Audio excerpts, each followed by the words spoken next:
Bismillahirrahmanirrahim. Assalamualaikum warahmatullahi wabarakatuh. Kita masuk ke perkuliahan selanjutnya. Mohon maaf, kita terlambat sekali dalam perkuliahan. Saya masih dalam kondisi yang kurang baik. Ini perkuliahan pertama setelah UTS, di mana kita akan membahas tentang pasar modal syariah. Langsung saja. Sebelum kita mulai, kita awali dengan bacaan basmalah bersama. Bismillahirrahmanirrahim. Semoga bermanfaat. Semoga menjadi wasilah kita semuanya untuk memperoleh ridho Allah Subhanahu wa taala. Baik, yang pertama kaitannya dengan pasar modal syariah. Jadi sebagaimana yang kita telah pelajari juga sedikit sebelumnya waktu membahas saham, waktu membahas sukuk, bahkan ketika membahas yang lainnya kita sudah membahas tentang IDX, di mana IDX itu merupakan bursa efek Indonesia, di mana di dalam bursa efek itu diperdagangkan efek-efek surat-surat berharga semuanya gitu. Nah, sekarang kalau kita berbicara pasar modal syariah, sebetulnya konsep awalnya itu sudah tidak jauh berbeda dengan pasar modal konvensional. Karena kalau kita lihat konsepnya, dari mulai investor membeli saham melalui sekuritas hingga nanti dia akan mendapatkan dividen, lalu mendapatkan keuntungan dari menjual kembali dan lain sebagainya, baik pada saham maupun sukuk maupun obligasi, sebetulnya metode semacam itu sudah sesuai dengan syariah. Artinya mekanisme perdagangan dalam pasar modal itu sudah sesuai dengan syariah. Kenapa demikian? Karena kita harus paham lagi bahwasannya awal dari segala sesuatu itu boleh, sehingga ada dalil yang mengharamkan. Al-aslu fil asya'al ibahah hatta yadullah dalilu ala tahrim. Artinya segala sesuatu yang di luar ibadah mahdhah itu sebetulnya boleh selama tidak melanggar konsep syariah. Dan sebetulnya itulah yang terjadi pada pasar modal syariah, pasar modal. Artinya sebetulnya pasar modal itu sudah syariah, sebelum dari awal itu sudah syariah, karena secara konsep sudah syariah. Cuman yang akan menjadikan suatu pasar modal itu bertentangan dengan syariah itu adalah perusahaan-perusahaan, emiten-emiten yang mendaftar di sana itu biasanya itu masih terikat dengan hal-hal yang tidak dibenarkan syariah. Misalnya ada pembungaan, ada apalagi ya, perjudian, lalu ada maisir, ada spekulasi. Nah, itu yang tidak diperbolehkan. Ya, jadi konsepnya itu kalau kita boleh tarik ini hampir sama dengan saham. Saham itu dari awalnya itu sudah sesuai dengan syariah. Yang akan membuat saham tidak sesuai dengan syariah adalah karena emiten-emiten yang menjadi anggota di dalam IDX itu emiten yang kadang menggunakan produk minuman keras, perjudian, pornografi, dan lain sebagainya. Yang selanjutnya, kalau kita awal rujuk dari pohon awalnya, sebetulnya pasar modal itu berakar dari financial market atau pasar keuangan. Jadi pasar keuangan itu kita bisa bagi menjadi dua, yaitu pasar modal dan pasar uang. Pasar uang itu kalau Anda mau dalami lebih lanjut, itu adalah pasar dari currency atau currency ya. Jadi pasar money market ini lebih condong kepada bahwasanya ada jual beli mata uang. Kalau trading yang paling sering kita kenal ada trading forex di sana. Jadi kita boleh bahasakan investasi dalam tanda petik, yaitu trading yang kaitannya dengan pasar uang itu ada pada trading forex. Dan kita juga sudah tahu ya dasar hukumnya, kalau misalnya jual beli uang itu memang secara dasarnya itu sudah tidak boleh. Maksudnya asal dari segala sesuatu itu tidak aman, artinya halal, sampai ada dalil yang mengharamkan. Tapi kalau untuk pasar uang sudah jelas ada dalil yang mengharamkan mengenai jual beli uang. Artinya kita tidak akan membahas investasi syariah di ranah pasar uang, karena memang sudah ada dalil yang jelas secara sharih menyatakan tidak dibolehkannya jual beli uang. Ya. Artinya ya nggak usah lakukan trading forex. Yang selanjutnya pasar modal. Nah, ini yang masih boleh pada awalnya, tapi pada kelanjutannya, pada mekanismenya seiring berjalannya waktu, itu di dalam pasar modal itu masuk perusahaan-perusahaan yang bertentangan dengan syariah, sehingga di sini perlu nanti ada bahasanya itu cap halal dari MUI kan gitu, yang nanti kita kenal sebagai DSN. Lalu kalau kita lihat lagi pasar modal itu sebetulnya apa? Pasar modal adalah pasar yang di dalamnya itu memperjualbelikan efek. Kita tahu ya efek itu adalah surat berharga, di mana surat berharga ini atau security, ya, sekuritas ya, securities itu seperti halnya di dalamnya ada saham, lalu ada obligasi, ada reksadana dan juga derivatifnya, turunan-turunannya, derivatif atau turunan-turunannya. Kalau kita berbicara pasar modal syariah, artinya pasar modal yang nanti lebih khusus dari ini. Kalau pasar modal secara umum ini definisinya ya. Lalu kalau pasar modal syariah ya, kita lebih khususkan dengan demikian. Kalau pasar modal syariah adalah pasar modal di mana di dalamnya itu diperjualbelikan efek-efek, yaitu seperti halnya saham syariah ya. Artinya yang tidak bertentangan dengan syariah. Tadi kalau di pasar modal biasa kan ada saham, obligasi, reksadana, lalu derivatifnya. Otomatis kalau pasar modal syariah nanti yang diperjualbelikan tentu saja saham-saham syariah yang telah kita bahas sebelumnya, obligasi syariah dalam tanda kutip yang telah kita bahas sebelumnya, yaitu yang kita kenal sebagai sukuk ya. Karena kita harus ketahui obligasi pada umumnya dia memakai bunga, artinya secara umum dia sudah transaksi riba, artinya tidak bisa kita pakai. Tapi kalau sukuk berbeda, dia adalah surat mengenai kepemilikan suatu kemanfaatan atau kepemilikan suatu manfaat, gitu ya, yang telah kita bahas kemarin. Walaupun transaksinya nyaris sama dengan obligasi karena nanti ada waktu jatuh temponya kan gitu. Ya, jadi pasar modal syariah itu nanti ada saham syariah, sukuk, ada juga reksadana, di mana reksadana adalah portofolio yang isinya itu adalah bisa saham syariah, bisa sukuk, atau deposito-deposito yang sesuai dengan konsep syariah. Dan tentu saja derivatif-derivatifnya. Lalu artinya di sini kegiatan usaha yang ada di dalam emiten-emitennya ini tidak berhubungan dengan hal-hal yang melanggar prinsip-prinsip syariah. Jadi kita harus ketahui bersama ya tadi di awal bahwasannya pada awalnya segala sesuatu itu boleh sehingga ada dalil yang melarang. Kalau kita cari apa sih dalil yang melarang sehingga suatu konsep yang ada di dalam perdagangan pasar modal syariah itu nanti dikatakan dia tidak sesuai dengan syariah. Sangat mudah. Sesuatu yang akan membuat suatu konsep di dalam pasar modal syariah itu bertentangan dengan konsep syariah itu adalah prinsip-prinsip syariah yang dilanggar. Dan kita sudah kenal ya prinsip-prinsip syariah yang paling dasar di dalam konsep transaksi syariah. Yang pertama, tidak boleh ada transaksi ribawi, tidak boleh ada transaksi pembungaan. Yang kedua, ini kaitannya dengan spekulasi. Yang ketiga, kaitannya dengan perjudian. Lalu yang keempat, bisa mengenai tentang produk-produknya. Apakah produk-produknya ini halal atau tidak, minuman keras atau bukan, pornografi atau bukan, usaha judi atau bukan, dan lain sebagainya. Bahkan nanti yang kelima, dia perusahaannya ini berkaitan dengan hal-hal yang mendukung tindakan-tindakan maksiat atau bukan. Misalnya suatu perusahaan ini misalnya dia perusahaan yang bagus, yang halal, tapi ternyata perusahaan ini adalah sponsor utama dari LGBT misalnya. Nah ini nanti tidak masuk nih di sini ya. Jadi intinya prinsip-prinsip prinsip-prinsip syariahnya itu dilanggar atau enggak. Kalau tidak dilanggar, pada umumnya segala sesuatu itu boleh. Artinya segala sesuatu itu sudah sesuai dengan syariah. Lalu di dalam pasar modal syariah itu secara garis besar itu pasar modal syariah itu menggunakan DSN MUI sebagai lembaga untuk memberikan fatwa. Anda bisa buka di Dropbox pada folder investasi syariah. Di dalamnya ada sebuah jurnal yang berjudul, yang saya kasih judul pasar modal syariah. Anda bisa buka di sana, dan di sana terdapat banyak sekali fatwa-fatwa dari DSN MUI mengenai transaksi-transaksi yang ada di dalam investasi syariah. Mudahnya adalah DSN syariah adalah lembaga khusus yang tidak ada pada pasar modal konvensional. Di dalam pasar modal syariah itu ada DSN MUI yang akan memberikan fatwa, yang akan mengontrol tentang indeks-indeks, sehingga nanti kita akan jelas mana perusahaan-perusahaan yang sesuai dengan syariah atau bukan. Sebagai contoh, kemarin kita berbicara saham.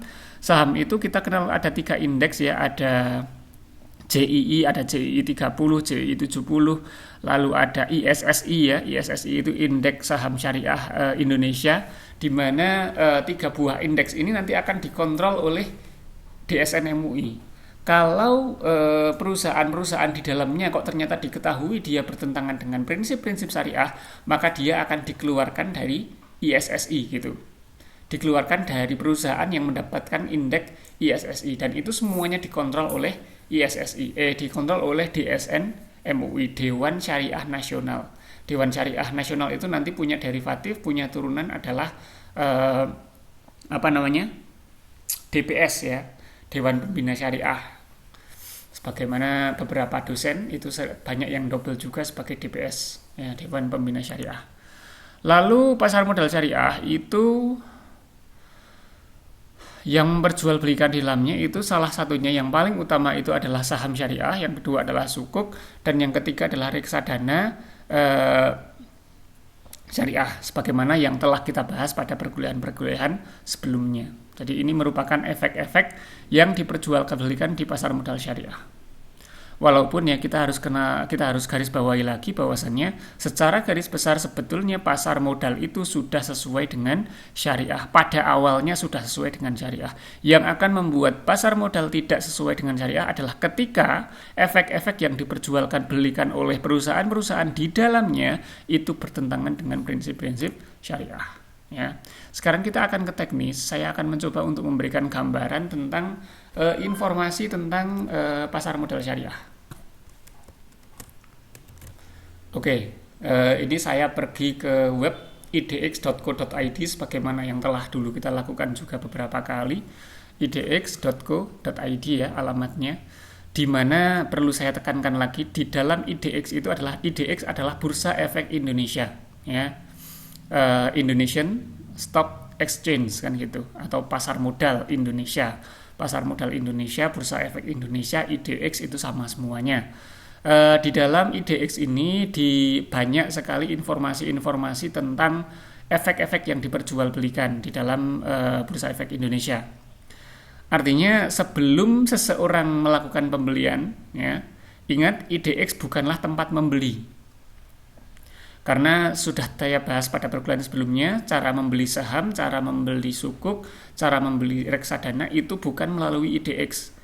IDX adalah sebagaimana kalau orang mau berbelanja, dia perlu browsing dulu. Ini referensinya bagaimana. Nah, IDX itu merupakan referensi sebelum membeli, mudahnya seperti itu. Karena kita perlu tahu kinerjanya itu seperti apa dan lain sebagainya. Sebagai contoh, pada halaman awal ini diberikan ini ya gambaran mengenai kinerja ya. Ini halaman awal ya, saya belum ngeklik apapun, saya baru cuma mengetik idx.co.id langsung muncul tampilan seperti ini.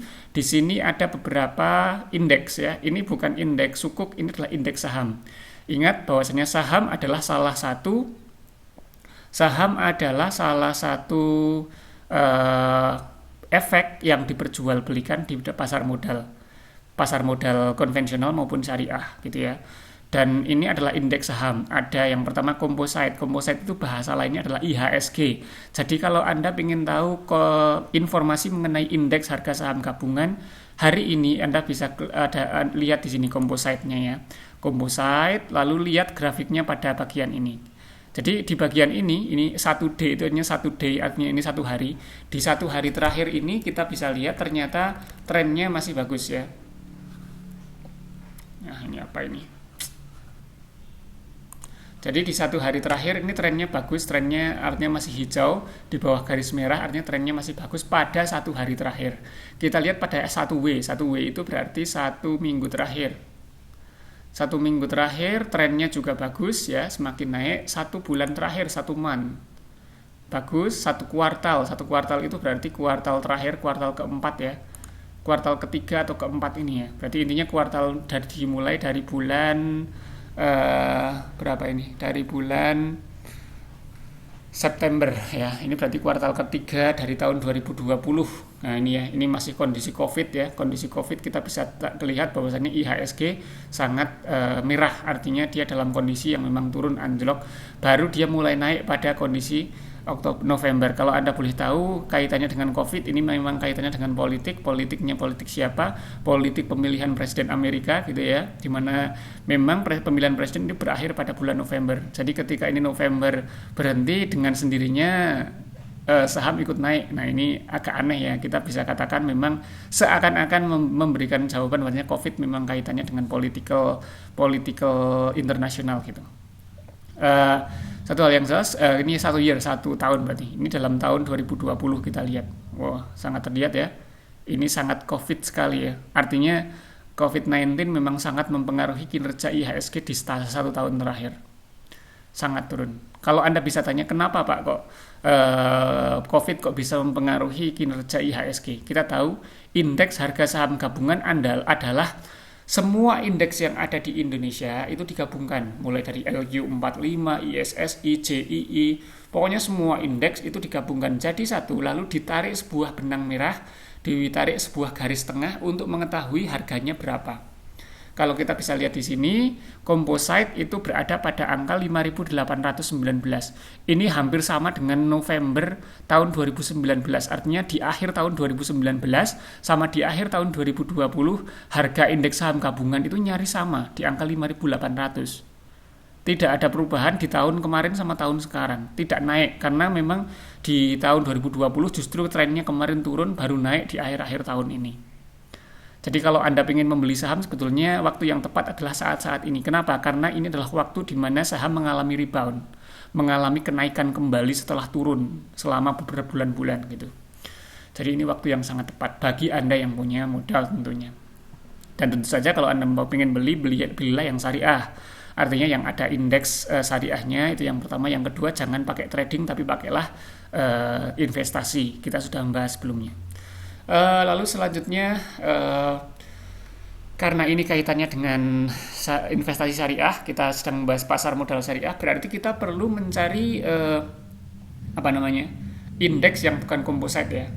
Jadi kalau composite gabungannya itu trennya sekarang mulai naik ya, di bulan November mulai naik di harga 5.800. Anda bisa membahasakan dengan bahasa Anda sendiri lah di sini ya, di kuartal 1 tahun terakhir bagaimana.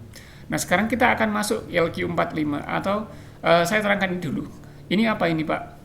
Ini adalah indeks-indeks yang paling populer di dalam saham Indonesia.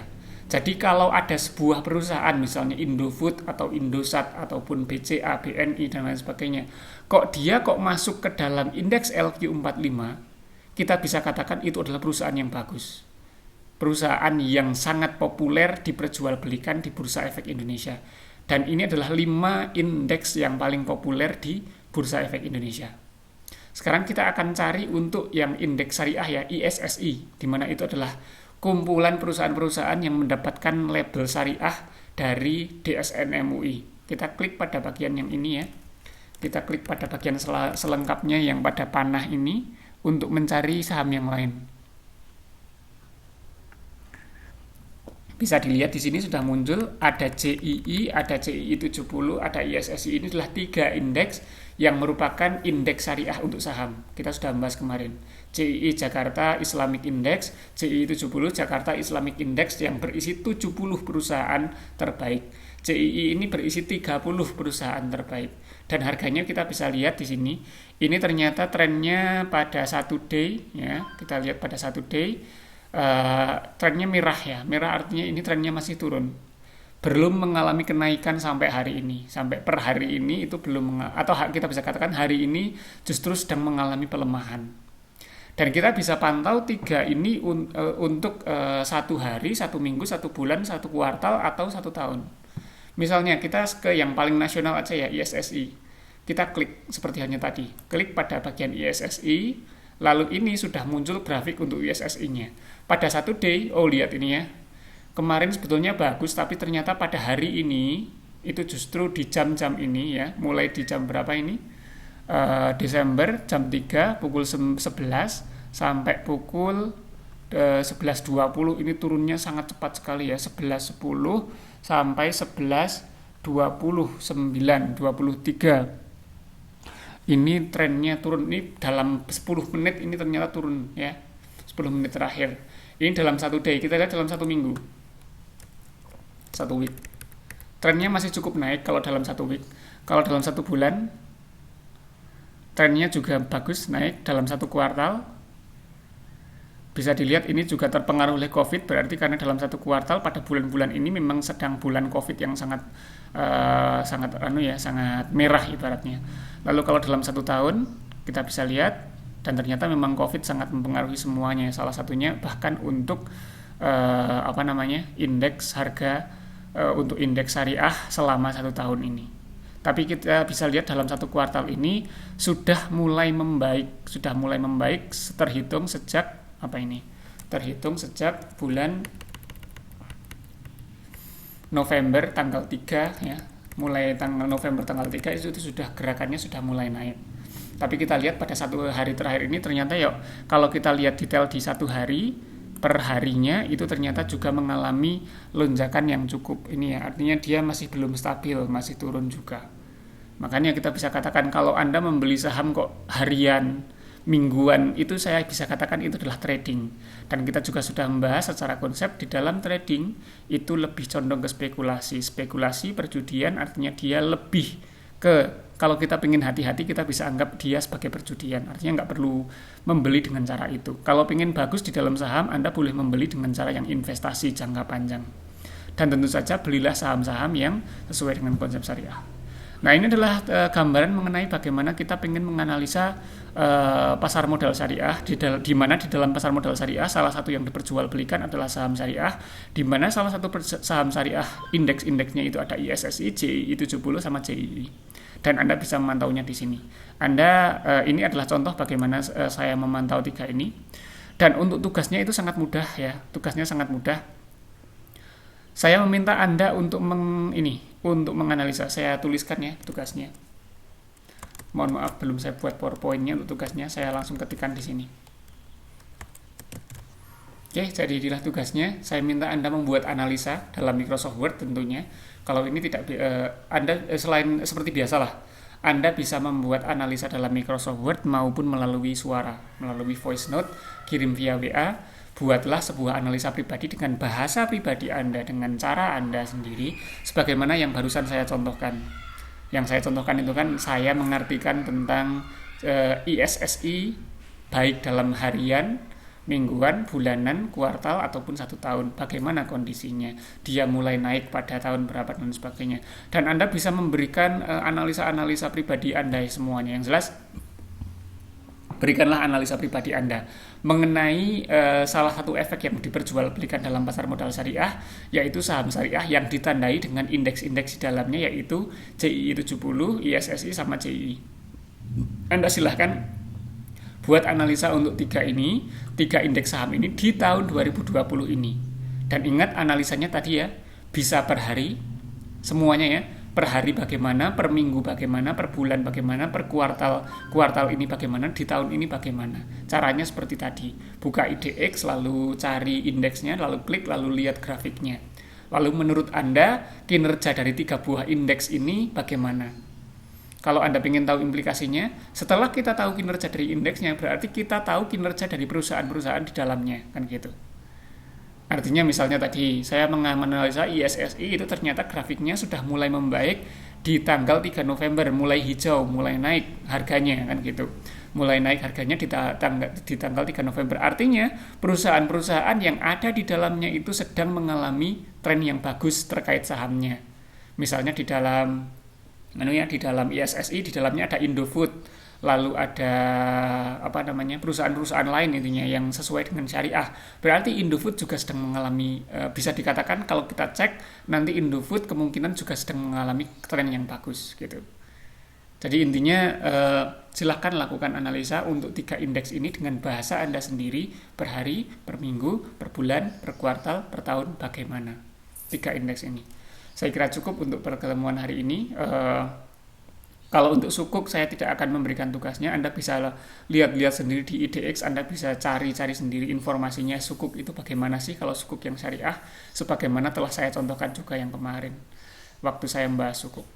Kita cukupkan dengan bacaan hamdalah bersama. Alhamdulillahirabbil alamin. Assalamualaikum warahmatullahi wabarakatuh.